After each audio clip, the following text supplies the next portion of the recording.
In the realm of science and technology, scientists discover the world that exists. Engineers create the world that never was. These are their ideas.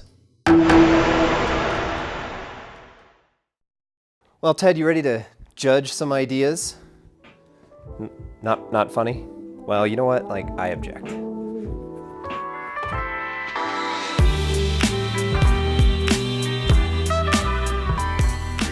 I'm Dan Reed. My name's Whitney Durham. My name is Eric Lindstrom. Kamal Bose from the University of Arizona. I'm Zoya Popovich from the University of Colorado Boulder. I'm Dr. Cynthia First from the University of Utah. I'm Randy Sylvester from L3 Technologies. I'm the Senior Vice President for Academic Affairs, and I'm a professor of computer science and electrical computer engineering here at Utah. I am an engineering manager for a company called RailChip. I'm a senior at the University of Utah. So Ted, imagine a world where autonomous objects train themselves, teach themselves about the world, respond to stimuli, and inform citizens and the warfighters about situational awareness in a ways that makes them more creative, more responsive, and more effective. I would like to see the merging of sensors and the controls very tightly integrated.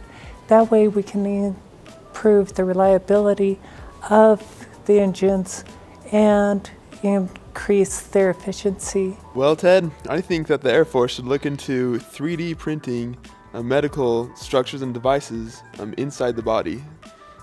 This will reduce a lot of invasive procedures. Hey Ted, we really think the Air Force should Invest in more resources into In collaborative research Between industry and academia.